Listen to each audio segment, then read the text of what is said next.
আমরা টি-20 নিয়ে তো আলোচনাতে ছিলামই, আর এবার টি-20 ইন্টারন্যাশনালে একটি নয়া রেকর্ড। কি সেই রেকর্ড? কি রেকর্ড আপনারা? একটা দারুণ রেকর্ড, যে রেকর্ড বলা যেতে পারে জসপ্রীত বুমরার নেই, মিচেল স্টার্কের নেই, এবং সেই রেকর্ড বিশ্ব ক্রিকেটে আলোড়ন ফেলেছে।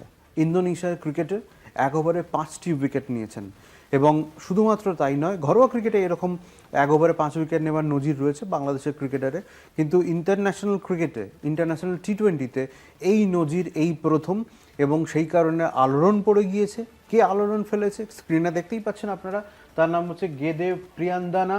আন্তর্জাতিক টি-20 কেরিয়ারে কটা ম্যাচ খেলেছে একবার বলি, সেটা হচ্ছে ম্যাচের সংখ্যা 2022 সাল থেকে ইন্দোনেশিয়া টি-20 ম্যাচ খেলা শুরু করে, এবং প্রথম প্রতিপক্ষ ছিল জাপান, এবং সেই থেকে টানা প্রথম থেকে একদম ইন্দোনেশিয়া দলের সদস্য গেডে প্রিয়ান্দানা, এবং তিনি মোট এখনো পর্যন্ত আন্তর্জাতিক ম্যাচ খেলেছেন 63টি, রান করেছেন 1040, হাফ সেঞ্চুরি 2টি রয়েছে, এবং উইকেটের সংখ্যা 24। অলরাউন্ড পারফরমেন্স বলা যেতে পারে, এবং তিনি নজিরটা করেছেন 1 ওভারে 5 উইকেট নিয়ে।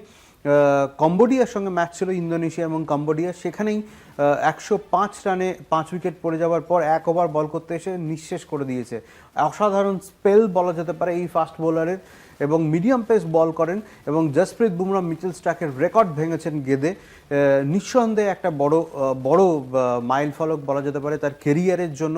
এই রেকর্ড বোধহয় আগে হলে আইপিএল যারা স্কাউট করে তাদের নজরে পড়ে যেতে পারতেন তিনি, এবং কোনো ফ্র্যাঞ্চাইজি ডেফিনেটলি হয়তো তাকে কিনে নিত, কিন্তু আফসোস যে 16ই ডিসেম্বর অকশন হয়ে গিয়েছে, সেখানে সেই অর্থে নাম এখনো পর্যন্ত জানা যায়নি। পরবর্তীকালে নেওয়া হবে কিনা সেই অপশন এখনও যদিও রয়েছে গেডেকে, সেটা দেখতে হবে।